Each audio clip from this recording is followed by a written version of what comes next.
Okay, I'm sorry you guys have me again. Again, like Ricky said, Shatrice couldn't be here.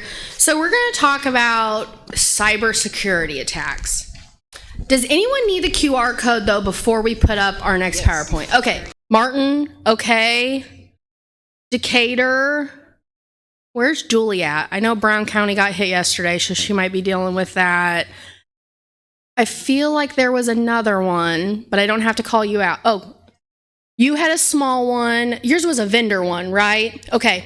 Has anyone had any of those? It's not a complete takedown of all of your computer systems and complete blackout. Okay. Hey, wait. Sorry, I accidentally put day 1 up, so this is day 2. Sorry, Tony. Okay. Sorry. Train of thought. Day 1 should not work. So if you skip, this has been up the whole time. It's a Ricky thing. It's a Ricky thing. I'm sorry. I didn't know how she did it. Ricky is having a day, okay? So just come to me. Don't go to Ricky, okay? She's kind of having a day. That's why she needed the coffee, and I needed it, but not as much as she needed it. But back to cybersecurity. So I'm not talking, again, there's those large ones that have shut down the county. But what about these small ones? Again, you had a small one that was a vendor one. Someone just went in and snatched the money rerouted the money. Has anyone had small ones like that occur? Okay. Martin, okay. What county? Keep your hands. I need your hands high, okay? Okay, Bartholomew. Okay, we have Adams. Elkhart. Okay. So it's happening more and more frequently. So for those of you that haven't had it, we're going to talk about the stories of where it has happened. So I'm going to kind of come around to the big ones and talk about the little ones. And if you could kind of just give me a brief, like, this is what happened, this is what we did in that instance, and this is kind of what we're planning to do moving forward. I want to make this a conversation, okay? Because this is happening so much this year that we need to talk about it more. We talked about it at Treasurers Conference, and we want to talk about it with you guys because it's affecting the entire county. So let's hit it off with a small one, if you would, please. I didn't even know it was you. My day's turned right. We had an email that came from a vendor with ACH information, went out to our highway department. Highway department didn't pay attention to it. They communicated with it, sent it on to the AP clerk, who changed the information they were getting a paper check, moved it to ACH, and it was a month later that we were made aware by the vendor that they had not received their payment.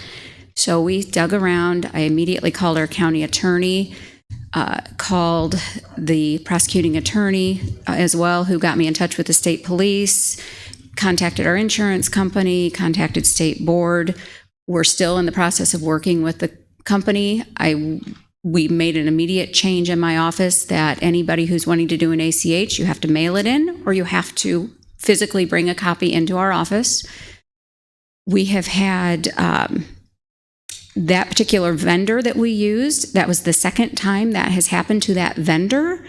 And it's an older gentleman who refused to change the email address. And so it became a bit of an issue. We finally got the vendor on board with making some adjustments. I will say I talked to state police the other day, and they have located the person. They know the person who did it. They've got a warrant out for their arrest in all 50 states. So this person is hitting multiple places. I think they were in Kentucky, maybe. So they are trying to find this person. I'm still working with our insurance company, and it's been a multi-month mess. And this was just a small issue. And we have tried and tried with a lot of our departments to get them to understand, don't click on the email if you don't understand it, or if it looks at all fishy, make a phone call. It doesn't take that long to pick up a telephone and call somebody. Our sheriff's department is very click happy, and so I have been trying to warn everybody, please be careful of this, because we have a big problem. And this started in April. I'm still dealing with it in October. Yeah. So I am really hoping that my mess, as small as it is, does not get any bigger. Yes, no, totally understand. Thank you. Anyone else? There was, oh, right here. Elkhart. I'm just going to name your counties. So then if someone's around, the reason I want to point out where it is solely because if it happens to someone around you, they can say, oh my God, this happened to them. I'm going to give them a call. What did they do? Maybe I didn't have anything in place. So Sure. Go ahead. Okay, so ours was similar to what she said. So ours was with the landfill. Our landfill office manager communicated with the vendor, supposedly verified the information, but didn't do a very good job. Sent it on to us. We changed it.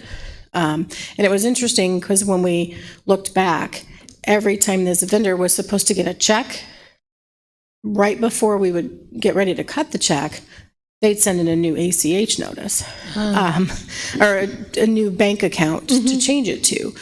So the first check went out, it was around $58,000. Vendor reached out and said, hey, never got it. In the meantime, we're getting ready to process another check, and there's another change notice for this direct deposit. Our AP girl kind of questioned it, and there was some other red flag, and when the vendor reached out and said they didn't receive the payment, of course, that sends off all the bells and whistles. We put a hold on the next payment that was to go out, found out that their email had been hacked. And there was actually a third payment going to be initiated in another week, and they sent out another bank account change. It was all with Chase Bank, but it was different routing numbers and different account numbers.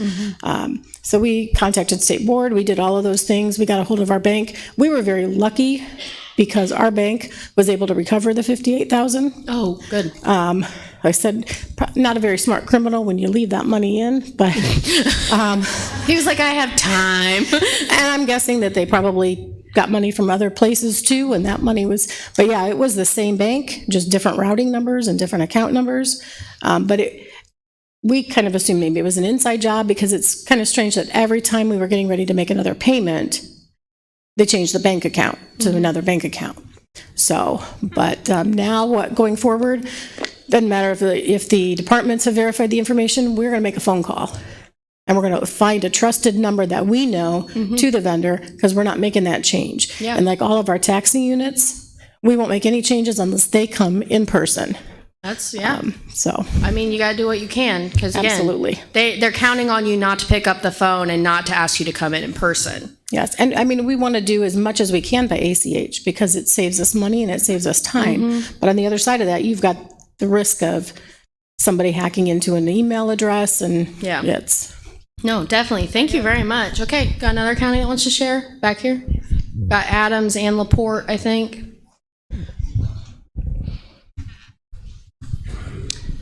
Well, we had a suspicious email come into our accounts payable clerk, did not recognize it, forwarded it on to our deputy auditor, and without any verification, they just changed the information from a check to ACH. Payment went out for just under $3,000, which we lost. And then since it was Reith Riley was the vendor, we had a grant money, and therefore we were ready to expedite $2.5 million to them. The receiving bank noticed that the name that we had on the ACH and the name on the account were not the same, called our treasurer, and the treasurer was able to stop it and saved us from losing $2.5 million. Oof. Since then, there was a reach out. Now, our deputy auditor only contacted our prosecutor, and it was other people that started to contact the state and do all the proper things. Unfortunately, our auditor, and you'll know who he is when I say this, was too busy in his own lawsuit, his defamation lawsuit, and so therefore, he was not available at the time that this was happening. So, we have now tried to force him to put in better place a new procedure, like getting it delivered, mailed, rather than take it by an email, but most importantly, contacting the vendor so this way that we know that they're the ones who wanted to make the change. And it was the council that got very much involved in this, which I sit on. I'm the auditor-elect because I have no opponent. And we made sure that they also put policies and procedures on the back of the form so that they would make sure that they would do all of these steps, all of these verification steps. Yeah, kind of put in control in place to make sure, hey, did you do this, this, this, and this? Thank you very much. Tony? Might sound anti. This is not a. This is going to be anticlimactic now. It wasn't a vendor, but a few years ago, this is before I took office, and we didn't have a lot of controls, internal controls in place. Lori's outside. Oh, dang it. You don't get no points for that. Sorry. I get some Ricky bucks for that. Maybe. It was one of our employees did not send the email, but it had her name, and the payroll clerk changed the ACH information and so forth, and it went somewhere else. We got that all taken care of. Our IT department instituted Mimecast, and I get emails quite often with an employee's name, and you kind of tell that it's not right because it's like, oh, I hope you're having a good day. This is so-and-so, and they can make the emails look so real. Mimecast has also blocked entities from getting into our system, but our chief deputy and our sheriff, their emails were bouncing around all over the country, and it sent out their contacts. But when they clicked on it out there, nothing happened because Mimecast blocked it. But that is a potential bad thing. But like literally, I think it was like 22,000 hits went out in a span of 30 seconds. Oh, okay. But Mimecast stopped that. And we're just a small county. They just fish around to see if they can get hits and see if they can get in somewhere. So it's always better to play it safe. Yeah, because you got those click happy people. I will say there was one time I think we were being tested by IoT to not click something. I did click something because it looked like it came from Lori. And I was like, well, Lori sent me a file. Yeah, we just keep it. And Ricky goes, you should not have clicked that. And I was like, my bad. So, I mean, I've been there because you're like, it looks real, but I didn't take the time to investigate because I'm like, Lori sends me files all the time. That is totally normal. But normally we know what she's sending us. Yes, and I was like, maybe she sent me like a surprise. I don't know. Like, okay, anybody else? Oh, you got a question, and then Which is a question. Elkhart has a question. Okay, hold on, in the question, front. and then you're next. I just kind of wonder what other counties do for employee payroll changes, because we get them all the time, and we, it's a fight because we would prefer they come in person to make the change, because we've gotten them. We've had issues with emails that obviously they're trying to change their payroll. We just had one the other day, and the department head didn't catch that this person isn't an employee any longer. They're now a contractor for us, but they wanted to change their payroll email. She sent them the actual, because we have a different ACH form for payroll than we do for vendors. She had this payroll one sent to him. He changed it, sent it on back, and he wanted to make sure that it got in for the next payroll. And I emailed her, said, has anybody verified this with him? Because he hasn't been on our payroll for a year and a half. Yeah. Oh, good catch. Yeah. I mean, it went through one of our HR people, so I just kind of wonder what other counties do for payroll. Do you make them come in person? How many make you come in person? How many? Yeah. Big chunk of them. I love that. Lori's not in here, but I'll tell her you said so. We're making tallies of all of you that say internal controls. Okay, let me. All right, got a hand. Thank you. This one's interesting. Several years ago, I was new in my position at the time at payroll, and the treasurer forwarded me an email. And it was from the director of IT that he wanted his direct deposit changed. And I was new, and I did it. It was 2 months before he figured out he hadn't got a paycheck. I would know, That's I would one of know. those things like, you didn't get a paycheck.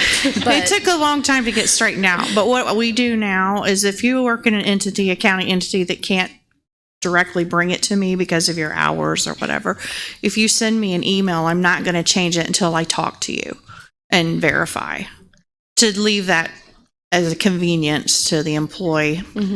But if you work on the grounds, you need to bring it to me. That's how we do that. Yeah, no, it's very good control. But it looked real. It was from the treasurer. Yeah. Hey, I had one that looked like it came from Lori. Okay, so those I feel like are some of our small ones. Monroe, would you be able to talk a little bit on yours? Thank you. She's a bigger one that it happened to. And again, I think hearing this, the treasurers heard the treasurer's side, so I'd love for you guys to hear the auditor's side. So Monroe County was affected by, I think it's called black soot, some kind of, I think, Russian-developed spyware, if I am remembering correctly.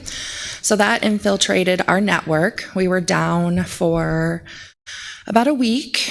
Our TSD department and our commissioners and our legal team worked with our cyber insurance, which is very important. We're glad we had that. They worked to follow our emergency plan for this sort of event. And thankfully, we were down for about a week and we were able to get everything back up and running. A few things we did quickly, and I think well, our employee services department / HR got involved, disclosed what they could to employees, just letting them know you're going to be home for today at least, and we'll update you when we can. The rest was kind of kept under wraps as we worked to figure out what actually occurred. I got with the treasurer. The treasurer immediately shut down bank accounts just to kind of protect, obviously not kind of, to protect county assets because we didn't know exactly what had occurred at the time. And at this point, we're back up and running. I don't think we had any sort of loss. That's amazing. But you guys were down, you said, for about a week? Yes. Okay. And that's a lot. Did you have to send your employees home? We did. Everybody was home except for those essential to working on, getting us back up and running. We're out for about a week. Okay. So, it's amazing you guys didn't lose anything. It is. But everybody worked really well together. We actually have an HR member here that might want to add to this, Seth. Sure. We'd love to hear that HR perspective. Yeah. Everybody was on emergency pay during all that. They had no access to their county emails. We had to verify that no personal information, no bank accounts, anything like that were lost. And the tech services office did a really good job with having redundancies in place and having like LAO and everything backed up in multiple locations. And so we didn't lose any money, any data. And if you are a county that has been on the fence about cybersecurity insurance, I would highly recommend you rethink that because it could be the difference between whether or not you actually pay for those mistakes or not. How many of you actually do have cybersecurity insurance? Okay. A lot of you do. That's very good because I feel like it's becoming much more prevalent. Patty, would you like to talk a little bit about yours? I know you guys were hit hard too. Thanks, Patty. Do I get Ricky bucks? Sure. Since Lori's not here. A lot of internal controls. So we was down about 3 weeks. The first week, the feds came in, confiscated all the computers and blah, blah, blah. Our IT happened to notice Tuesday morning, and so he came running in, unplugged everything he could. We lost probably everything. Our emails are whatever we saved on, your backups, your drives, your spreadsheets, emails and everything. Our treasurer froze our accounts. We was in the midst of payroll. So luckily, we had LAO, so they came down from South Bend, and we was able to upload it, our payroll file to the bank, so everybody got paid. I was the queen that day. Everybody loved me. And so they was going around getting all the computers back up and running and that. We was up running, but we was using the laptop from Lao, doing our stuff from that. But even though we was up and running, the other departments was still down. The recorders, their program was down. They was waiting for their vendor to come in and get them up and running. The courts was all down. So we lost a lot of things. Luckily, a lot of my stuff, the IT was able to get me backups and stuff like that. Our program that we had, scan into our claims and that was all gone. So, but we still had the paper and that. We had the books for the commissioner minutes and all of that. But our videos and all that, it was all gone. So time we got up and running, it was just, trying to figure out, okay, the websites, because you're used to using shortcuts. So what I didn't know, one of the other girls knew, so I made sure that my websites was in a book that I could go back to, because I had the passwords, I just couldn't remember what the website was. And some of those websites, you have to go through so many different steps before you get to what you need. Mm-hmm. And so I made sure that I've got those backups written down and everything. But some of our departments, they were so used to doing the claims on an Excel spreadsheet on the computer. So I said, well, we've got the forms. You can print it down. We'll work out the information from prior claims. So we was able to do that. But it took about 3 weeks. Okay. And I just have a question. So for the room, those of you that have been hit and have not been hit, how many of you have plans in writing in place for what if this does happen? Does anyone have, okay, we got a couple. Did you have it before? Cool. Okay, Monroe had it before. Patty, did you guys have a plan? We had stuff. That's not really handwritten, but we had stuff that, okay, I know that this is what this needs to be. And so then when we had upload our payroll, then the treasurer was able to call the bank and say, hey, this file is good, go ahead and process it. And she told them, the dollar amounts and all that. So we had stuff in plans, but other stuff we didn't, and now we do. So you guys kind of have more of like a list of things instead of like this is what we do first, this is what we do second, this is what we need to make sure we do. I saw someone in the back had their hand raised. Oh, Paula and Deb. Paula and Deb. Overachievers. Lori's still not in the room, guys. So just trying to think what I know that's different. Ours was a ransomware attack. It was in 2020. It was horrific. Everything was down. There were lots of things that we had done wrong. We didn't have timely backups. We weren't able to do payroll. We had to outsource to a local CPA who did do that and take care of us. We were within just a couple of weeks of having a complete server changeover that would have prevented this. And the other thing I think that's important is because of the ransomware attack, and because we did have insurance, the county was taken out of a lot of the conversations that happened to get the data back. So just a heads up, if that's the situation. And when we got the data back, it wasn't like they flipped a switch and we were going the next day. It took quite a bit of time. I'm going to say the course of about a week for IT to get each kind of pocket of processes back up and running correctly. It took almost a month. It was bad. Do you guys now have a plan in place?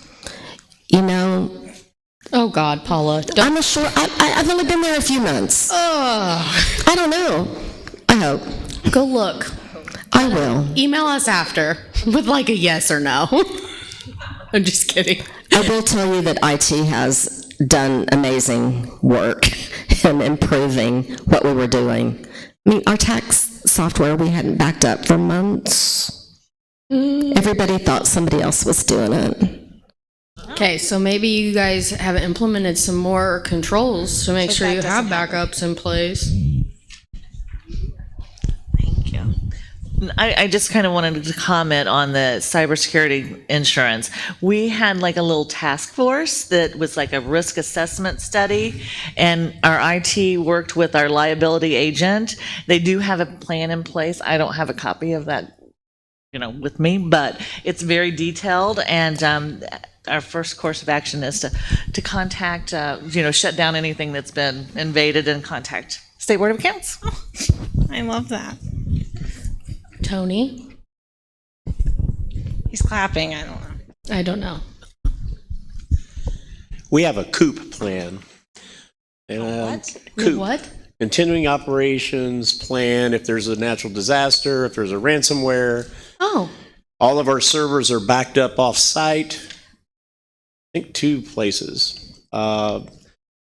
Every department has to submit their plan once a year. Every department, and IT and EMA are kind of in charge of that. Technically, it would be for like a tornado or whatever the case may be, right. But our payroll can be done just over the web. okay. So employees could be at home, email the information, they can still get paid. So we actually have that plan that we have to. We even had what's it called, a desk exercise where you practice this COOP plan. So I don't know if anybody else has that, but we do. No, that's very intriguing. You guys have that too? Okay, and I was going to ask, so those of you that had like the smaller things Emergency happen. management does that. What'd you say? You said emergency management. Go ahead. Oh, okay. No, I was just wondering, so with those people that are click happy, has your IT department been like, hey, we need to get some training out to those people to make sure? Have you guys kind of instituted something like that? NovaCore? No before.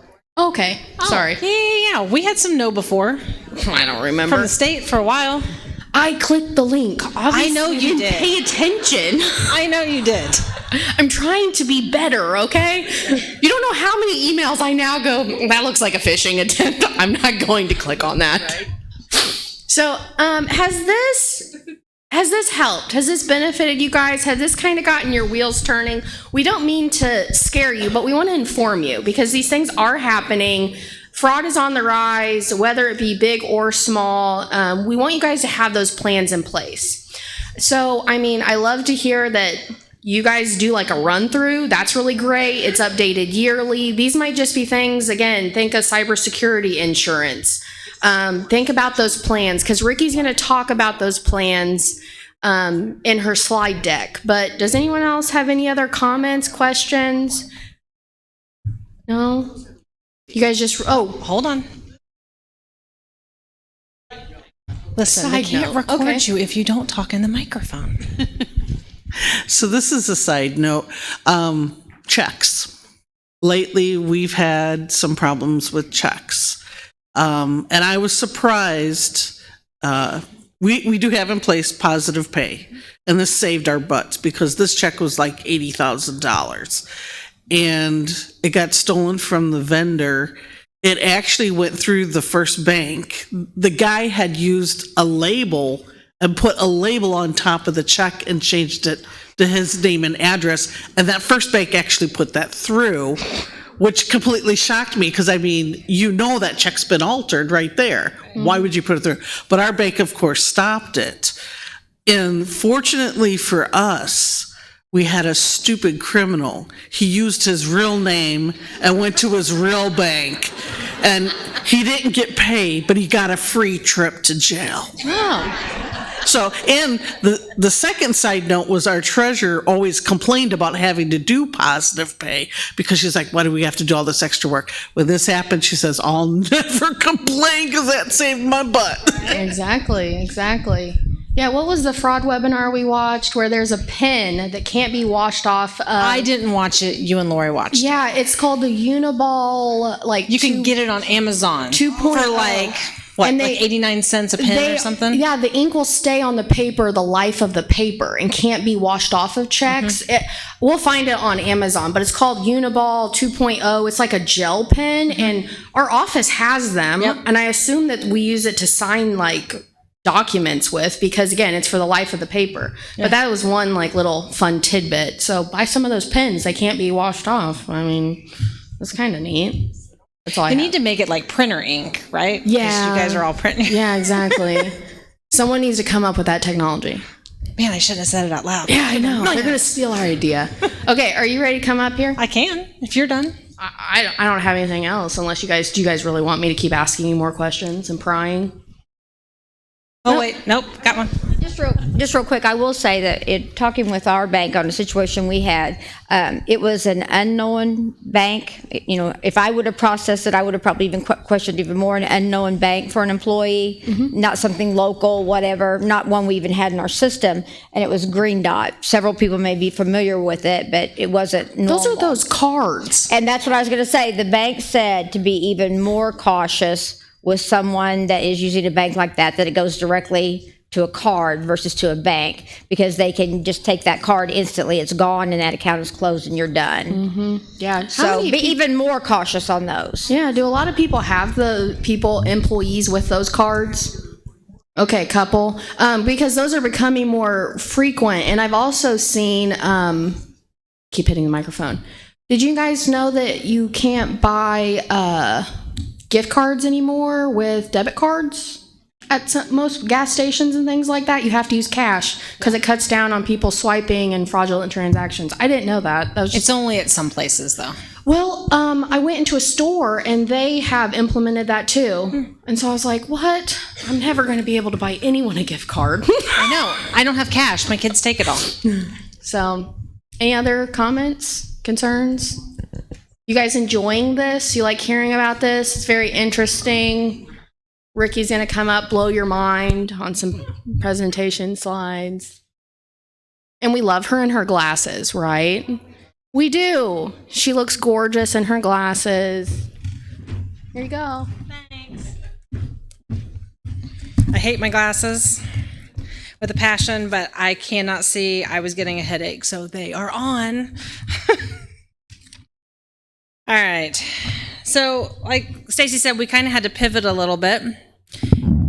And it kind of, you must be shorter than me.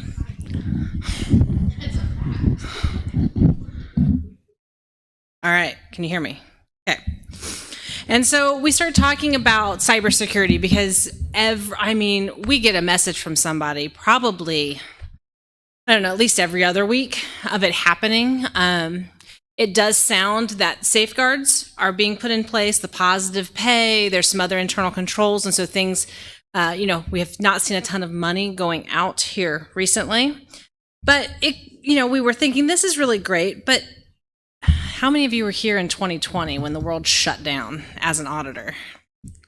Or just even working for the county, period? Okay, so I kind of thought, all right, well, we've talked about this a little bit, but maybe we need to kind of revisit it with some of the new ones. And as she kind of touched on it, it's kind of those emergency plans, right? And so we thought we would just kind of bring it home maybe a little bit and kind of talk about things that you need to consider, right? This could be, sure works, okay. So really, this doesn't have to be cybersecurity. We decided to focus on that this time just because of the prevalence of it currently happening, especially, we had 2 this year that happened within few of each other.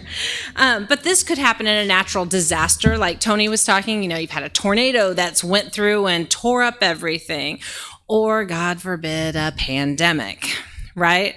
Let's hope we don't have another one of those. That was awful on so many levels. But anything like that could shut you down, right? Because business at the county can't stop, right? Like the whole county relies on you. Not only like you got your public safety, you've got all of the emergency things.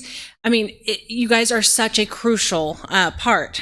So as we kind of go through, this is just to kind of give you an idea and think about your plans.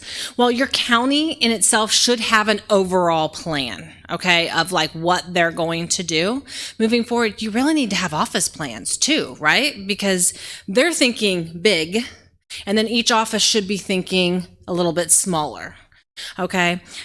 So first things first, on any kind of, most of the time in like even a cybersecurity, money is the option, right? Like that's what everybody wants. We want to get that cash. So if you believe that this has happened, or you know that this has happened, you need to notify us, okay?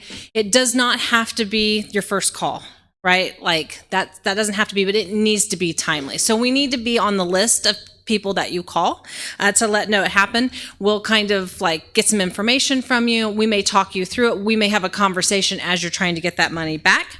And then we'll start talking about what's your plan for moving forward. And so things that you want to think about right now, especially now that you don't have an emergency and you're planning ahead of time, you're really wanting to do what we call a risk assessment. Okay, so we kind of talk about this with internal controls too. See, she's not even in here for me. So as we talk about this, a risk assessment is what could happen, right? Where could it go wrong? So you're looking at all of those things as you're looking through your processes. The main part of it is, again, to provide critical services as you're under one of these.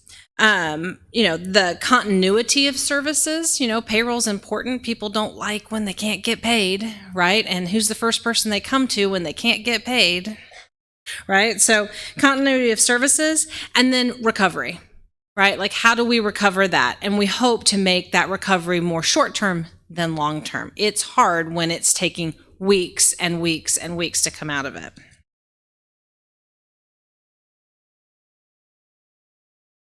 Okay, wrong button. Oh, okay, I go back. Oh, I guess I should preference this. I know you don't have this presentation, okay? Again, this was a last minute thing. It was about 20 minutes before I ran out the door. So she was about to run out the door and we were driving. So we just have not had a chance to put it up there, but we will put it up after this, okay, and make it available for everybody. Are you good there? Okay. All right, so we did do a couple slides for resources, things that you probably should know too. We put this link up here for FEMA. So if you've got some sort of natural disaster or anything like that happens, this is really a good way, get some good information you may need to move forward for that. And we also put together these. These actually came from us. How many of you guys knew out there that we have an IT manual?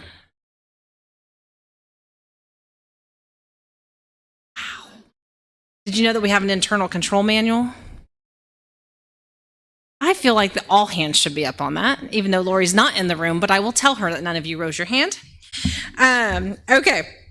We actually have lots of manuals on the website, so if you don't know where they are, we can talk about that. But the IT, we have an information technology manual, which does kind of go into some things that you should be thinking about from a technology standpoint. And then we did a memo back in 2020, and it kind of came out because COVID was happening, right? And we were trying to talk about the stuff, but it still applies to other things. So I just kind of put the links up here for it. It's really, just think disaster preparedness, right? Like we know what's happening, and it sounds to me it's not a question of if it's going to happen, it's when it's going to happen, right? So we're just trying to keep you prepared for that ahead of time. So there's just a couple resources. Okay.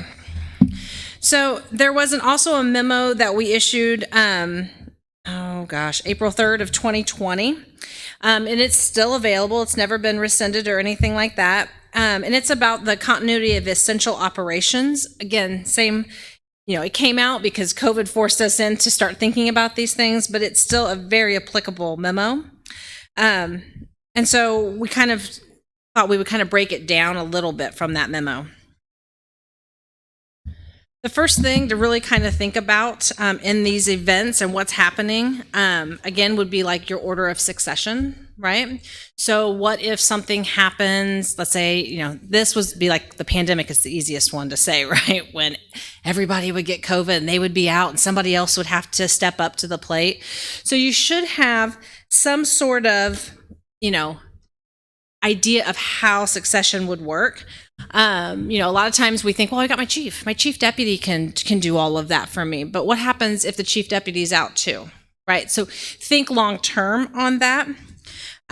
You want to really, again, prepare for what's going to happen. Make sure that everybody knows what that order is, right?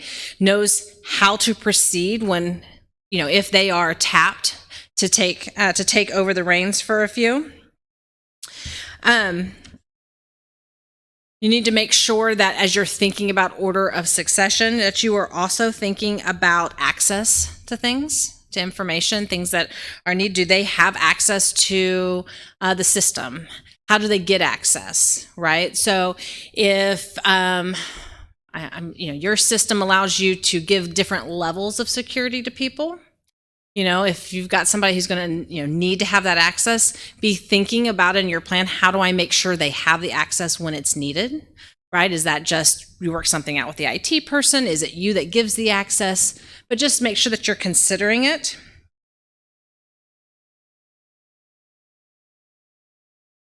Okay.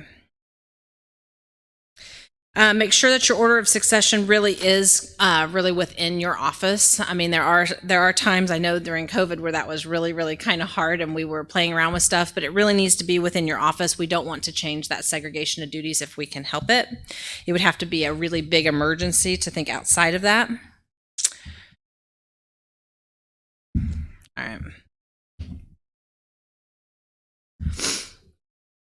All right, so delegation of authority. This is really kind of a big deal, something to consider too.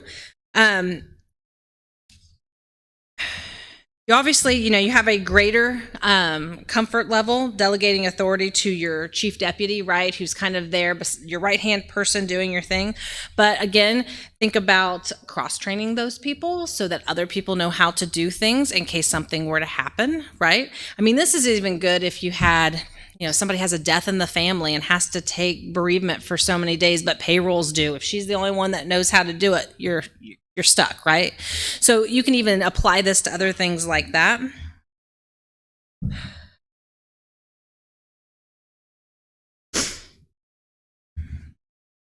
Make sure any of the delegations are available to people that need them.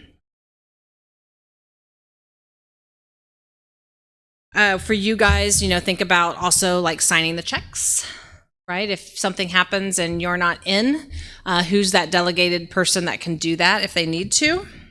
Or, I know sometimes it's printing off of your thing. So make sure that whoever is there when you're not has the authority to print it with your name on it. Make sure you have control of your signatures. I know they're in the system, but you should always know when your signature is being placed on something, even if it's a check, right? Make sure you know who can print those checks, right? That somebody has that kind of authority to do that.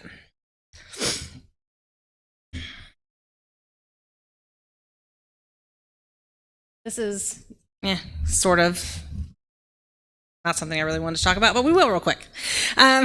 So when we talk about access to bank accounts, and again, I don't want to say that you can't have a read-only access, that you can see things. The thing is that we don't want you to move it. But if for some reason that you use the read-only access for something, whether it's, I can't remember who said it, look up a check. I don't see her right now. Yeah, right there.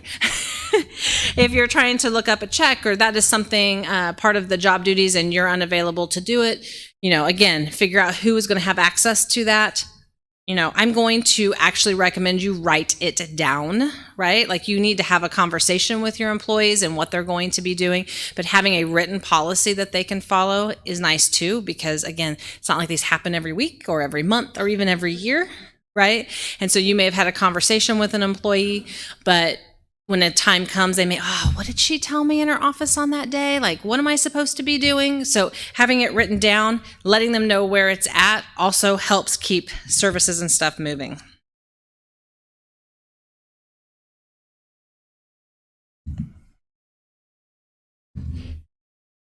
All right. Make sure that that you provide necessary information. This would be for whoever you are delegating for your successor. They may actually need some information, so giving them a list of contact information to consider. So, make sure they know who to contact on the governmental bodies, boards members. I can't speak. Any department heads they need to make sure they know how to get a hold of us, though most do. We do talk to quite a few. Financial software people, think about how they can contact the IT staff. Any of the other fiscal officers, any other contact information that they may need.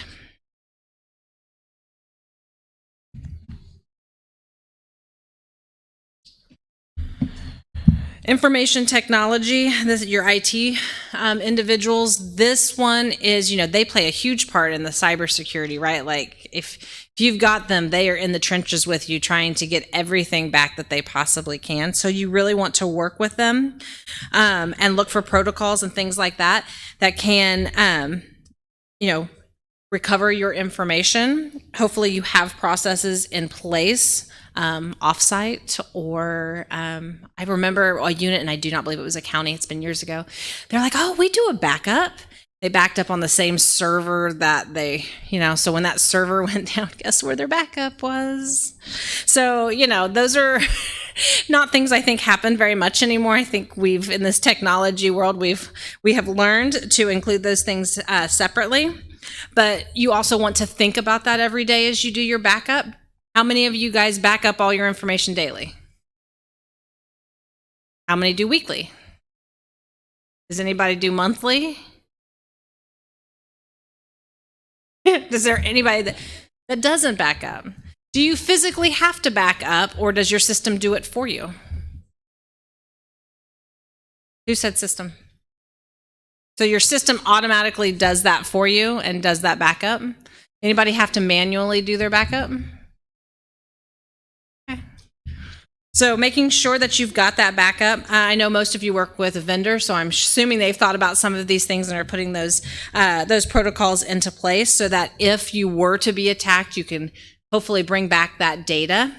The one thing I do want to add before I say anything else is Gateway is great. And so if you're doing uploads on Gateway, you can always use some information, but don't use Gateway as your backup. Okay, it is not a record retention place. In fact, at some point here, probably pretty soon, we're going to have to start purging stuff because it's just too much information in one place. And IT has been screaming at us for a minute. So don't use Gateway as the backup. All right. Again, we talked about this, but making your plan known, make sure that everybody knows. Not just your staff, but your IT people, make sure if, maybe even like the commissioners or the council know what your plans are or where to find your plans, right? So that we can move forward in case something were to happen. The worst case would be, nobody knows what's to do and it's a free-for-all, right? All right. Another thing to think about is what are the essential tasks that really your office in and of itself performs. I know you guys do a lot. This is not an easy thing to ask you to really think about, right? You guys take care of a lot. You are the go-to for everybody in the county. But maybe break it down by processes and see if that helps. Maybe sections, like what, payroll could be its own process. Things like that. Figure out what the essential duties are of that. This is one of those things that it could even be done with your internal control. So if you are writing your internal controls and you want to write out your processes, which we 100% recommend, you could include this essential duties inside there too, so that you know what each thing is doing. Make sure that everybody is identified, what duties are theirs.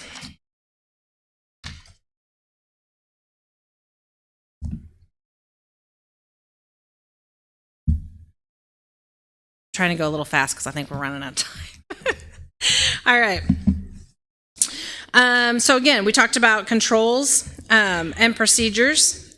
So make sure that all your procedures and things like that that have to be done are still segregated if we can, right? We can't, just because we're in an emergency situation, we still have to consider controls. Make sure that you're not just giving one person the keys to run in there and do everything. You still need to have some double checks in place.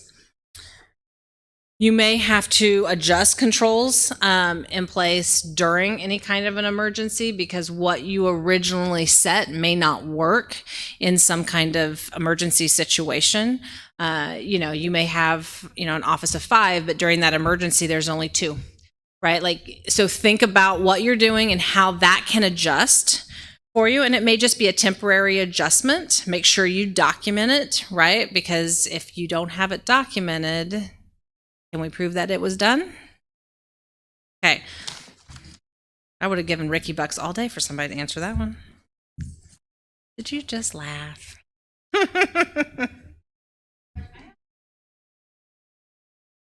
I'd give you all the Ricky bucks just from one hug from Marshall. Okay. Other things to consider would be access to, these equipment and other procedures that kind of needed to allow for employees or designated individuals who could possibly work remotely, right? So if you had a cyber attack and you couldn't bring people in, is there a possibility that they could work remotely? We can talk about that in a little bit more. Make sure, again, you determine those controls in place to review all the transactions so that we make sure that everything is still in compliance and what it should be. And then I really like Tony's thing where they kind of do something every year because technology is changing so rapidly too. You're looking at everything, you're adjusting those every year because what worked now may not work next year. So always consider redoing those along with, any other internal controls and things like that. Okay. How much time do I got? Oh, 15 minutes. Okay. All right. So things that you need to really kind of consider when this happens, especially if you get shut down, right? Okay, so your essential employees that are working from a central location, what do they do, right? If you've got a system that they can only access in the office or they need to be in the office for some reason or another, but they can't be, things to consider and how your policies work on that. You can, if you're trying to make it so that people could work, again, remotely, what's your policy on working remotely, okay? That's probably something that needs to be done. Should happen anyway, really, because I think sometimes we run into situations where, hey, I can't be here, but I can do work remotely. That is not an us thing. I know that we've actually had phone calls that says, well, it says you guys said we can't work remotely. Never said that. Okay, that is a completely local decision. Some of this is put to COVID too. So if you see some of it, ignore it, the whole social distancing thing. I didn't get it all changed before we came in. All right, think about what duties can be done around either the remote work or having people come in from the office or working from home, coming in the office, those kinds of things, working out their schedules. But make sure that any kind of, especially if it changes, right? If your county is not allowing any kind of remote work now, but you have a cybersecurity incident, let's say, shuts everything down, you can't work, but you have maybe some policy that allows for it in, emergency situations, make sure everybody knows what that policy is, okay? They need to be able to know when they can work, what they can do. I forget Monroe County. What was it you guys did? You guys paid what? An emergency? You called it an emergency something. Okay, so they just did through an emergency pay. So if you're going to do that, make sure everybody knows what they can and cannot do, right, while they're working there.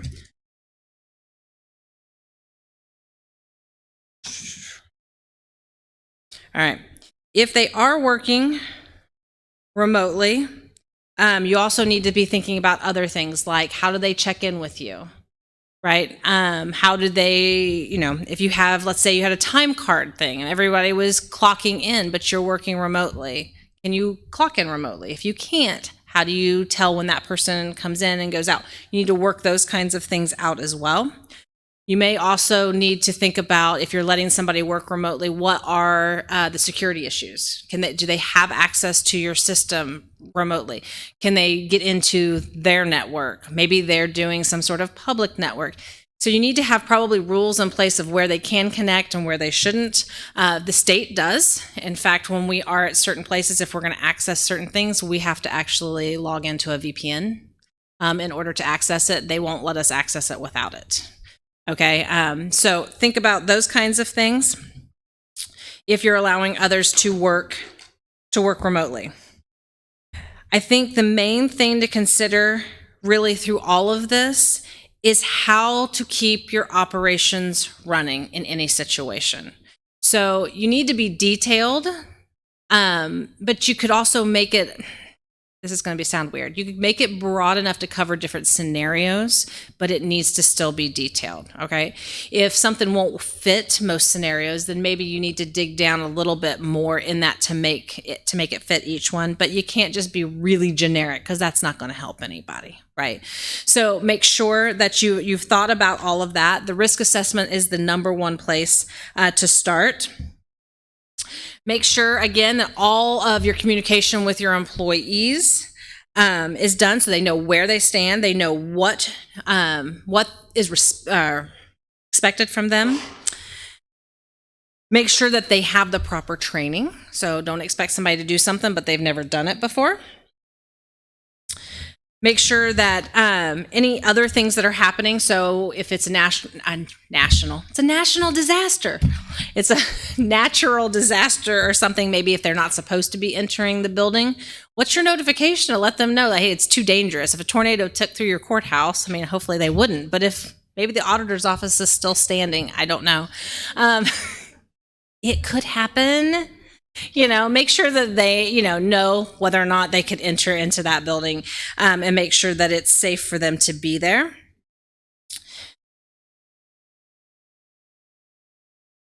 I think the whole point is we don't want you to get caught where you can't do anything, right? Paula was talking about back there when they got hit back in, did you say 2020, Paula? So you got hit in the height of the COVID, so you had a double whammy, so that would be bad. But in her case, they had to have an outside person do their payroll, right? Like the whole idea is to protect what you have so that not everything is wiped away, right? You can, once it's restored, you can be back up and running. Patty, once they got through all of yours from departments and stuff, were you able to just really kind of jump back in, or was it still, did you have to piecemeal some of your records back together? She's coming. They had backup. They had us back up from Monday. So financial and payroll was good. Property tax, we had to enter 3 days in. So we was able to get our payroll done that week. The following week, comes another payroll, and so people had to fill out paper payroll sheets to get it to us, but we was up and running. So we had bits and pieces, and we just worked through all that. Right. But it would be really nice if it just came right back on, wouldn't it? Like you just it would be something nice. and plug something back in. Yeah, because they had to load the program into ours, so they took it from the laptop and put it onto our mainframe, and so we didn't have to backtrack our stuff. Okay. But like the other departments, they had to get with their vendor to see where they was at. And so we could do like bits and pieces. So that's why we was kind of down 3 weeks, because like, even though we was up and running, the other departments wasn't up and running. And so we had to hold our stuff before they could process their stuff. Did this make you want to put some sort of plan in action for your office, or did you? I did. Okay. So I had the girls put down what they could do, what they was still missing, and what we could do to get the job still done. Okay.